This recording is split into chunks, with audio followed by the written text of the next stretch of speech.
Olá, colegas, sejam bem-vindos a mais um 15 minutos de UDEMO.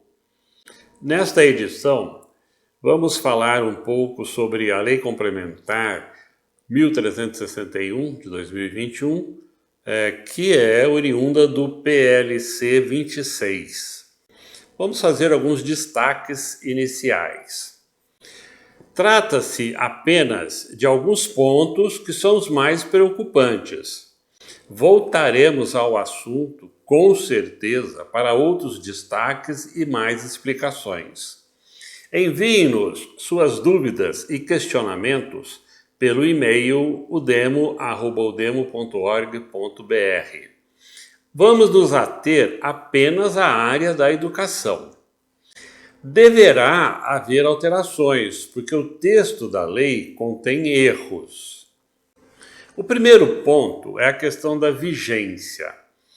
Esta lei complementar e suas disposições transitórias entram em vigor na data da sua publicação, que foi o dia 22 agora.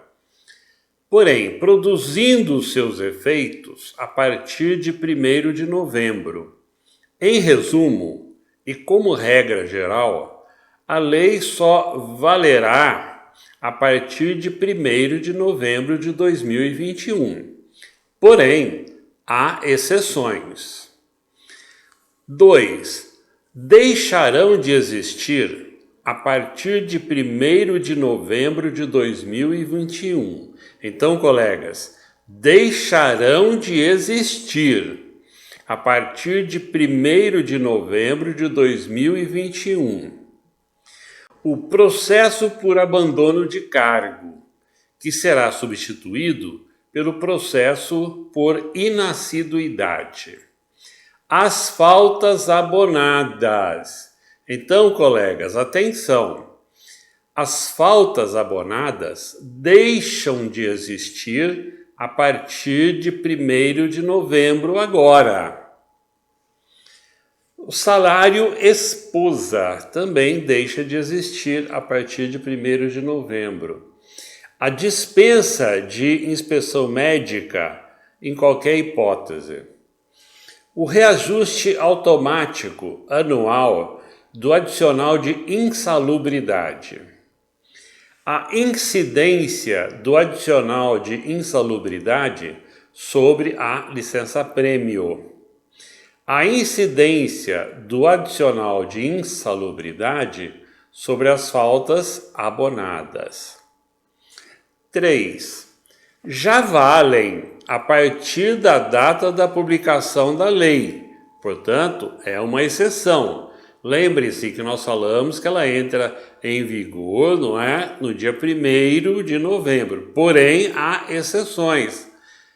Então, vamos falar agora de algumas exceções, ou seja, que já valem a partir da data de publicação da lei, que foi no dia 22 agora. A criação da Controladoria Geral do Estado, a CGE. O impedimento de participar dos processos seletivos no PEI dos servidores que tiverem sofrido penalidades por qualquer tipo de ilícito nos últimos 5 anos. A prorrogação até 31 de 12 de 2022 dos docentes e agentes de organização escolar contratados temporariamente. Portanto, tudo isso já entrou em vigor. Porém, no caso dessa contratação temporária, há uma observação. Somente serão prorrogadas as contratações de agentes de organização escolar que se mostrarem necessárias para a manutenção de atividades consideradas essenciais de acompanhamento dos protocolos de higiene e distanciamento social controlado no âmbito das unidades escolares estaduais, no âmbito do retorno das atividades presenciais. Portanto, colega, esse texto dá uma dupla interpretação. Fica prorrogado o prazo até 31 de dezembro do ano que vem, porém, ele está vinculado, pelo menos pela lei, a necessidade de manutenção desses colegas durante o período de epidemia. É óbvio que isso daí deve ter sido um deslize, porque esses funcionários continuarão contratados, sem dúvida alguma, até 31 de dezembro de 2022. No item 4, entram em vigor em 1º de janeiro de 2022. Lembrem-se que nós falamos que havia exceções, essa é mais uma exceção. Só vão entrar em vigor em 1º de janeiro do ano que vem, só. As novas regras do adicional de insalubridade, a nova carreira e as novas tabelas dos agentes de organização escolar.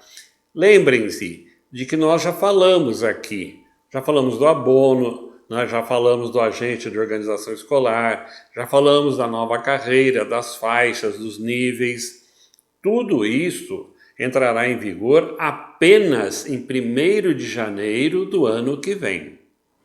Também a nova bonificação por resultados, não é? O BR. Agora vamos falar de outros itens que não tem mais nada a ver com vigência. Vamos falar sobre o abono de permanência. Ao servidor que até a data de entrada em vigor da Lei Complementar número 1354, portanto, dia 6 de março do ano passado, 6 de março de 2020, havia completado os requisitos para aposentadoria voluntária, fica assegurado o direito ao abono de permanência, até completar as exigências para a aposentadoria compulsória. Então, atenção, colegas. Essas colegas que no dia 6 de março de 2020 já haviam completado os requisitos para a aposentadoria voluntária e que solicitaram o abono de permanência, continuam com o direito ao abono permanência. Até o momento da aposentadoria compulsória, hoje 75 anos de idade. Ainda com relação a esse assunto, até que seja editado novo ato, o abono de permanência será concedido em seu valor máximo aos respectivos servidores titulares de cargos de provimento efetivo. Atenção! Titulares de cargos de provimento efetivo, que tenham completado as exigências para a aposentadoria voluntária. A partir da entrada em vigor desta lei complementar, o abono de permanência poderá ser concedido ou não ao titular de cargo efetivo, em percentuais ou integral, de acordo com novas normas, com destaque para a necessidade de retenção de servidores. Ainda, a definição sobre a necessidade ou não de retenção de servidores será feita anualmente. Então, atenção, colegas. Todo ano, todo final de ano, uma comissão intersecretarial vai analisar a necessidade e a conveniência de permanência de pessoal com abono para o ano seguinte, para o ano todo. Com relação à licença-prêmio, a licença-prêmio está mantida. O limite de faltas justificadas de licença para tratamento de saúde ou por motivo de doença em pessoa da família, durante o período de 5 anos, cai de 30 para 25 dias. Então, colegas, essa é a única diferença com relação à licença-prêmio. O número de faltas permitido máximo, que era de 30, cai para 25. Poderá ser convertida em pecúnia, mediante requerimento, uma parcela de 30 dias de licença-prêmio aos profissionais que se encontrem em efetivo exercício. Então, atenção, colegas. Olhe, aos profissionais que se encontram em efetivo exercício. Portanto, fica claro aí que você deve solicitar essa pecúnia enquanto em efetivo exercício. Depois de aposentado, somente com ação judicial. Vamos ver também um pouco sobre dispensa ou demissão por inassiduidade. Será um procedimento mais simples e mais rápido. Para tanto, basta que o servidor se ausente do serviço sem causa justificável, por mais de 15 dias consecutivos ou por mais de 20 dias úteis intercalados durante um ano. Então, colegas, lembrem-se que antes eram 30 dias, ou mais de 30 dias seguidos, consecutivos, ou mais de 45 dias intercalados. Isto foi reduzido para 15 e 20 dias. Agora, atenção, colegas. Qual que é, então, a diferença entre processo por abandono de cargo e processo por inassiduidade? Não são apenas as faltas, não é apenas a diminuição das faltas, de 30 para 15, de 40 para 45 para 20. Mas a diferença básica, essencial, é a seguinte. No processo por abandono de cargo, tinha de ser comprovado que o faltoso tinha intenção de abandonar o cargo. Portanto, o processo de abandono de cargo levava às vezes 2 anos. Quando chegava lá no final, o faltoso era chamado para se manifestar. Bastava ele dizer o seguinte: eu sei que eu faltei, mas eu nunca tive intenção de abandonar o cargo. Aí o processo era arquivado. Agora não. Agora o processo independe, né, da vontade, da intenção de abandonar o cargo. Basta que ele tenha aquele número de faltas, vejam, sem causa justificável, é óbvio. Outros destaques. Foi criado vamos chamar assim, de banco de horas. Um sistema de compensação de horas trabalhadas a mais para evitar pagamentos de horas extras, principalmente em casos de convocações. Esse sistema será disciplinado em regulamento. Atenção, colegas, porque isso é novidade. São estipuladas novas regras, condições e prazos para a contratação por tempo determinado de docentes e servidores. Destaque para a possibilidade de contratação em razão de greve que perdure por prazo não razoável. E aí, colegas, há uma complicação quando se usa na lei essas expressões que são muito vagas. Olha, greve que perdure por prazo não razoável. O que é um prazo não razoável? Quem é que vai definir isso? Claro, um decreto, não é? E também por greve considerada ilegal pelo Poder Judiciário. Obviamente, é preciso ler e entender esse artigo da seguinte forma. É uma tentativa de acabar com o direito à greve. A contratação por tempo determinado poderá ocorrer também quando o número de horas-aulas for insuficiente para atingir a carga horária mínima exigida para preenchimento de cargo efetivo ou função-atividade.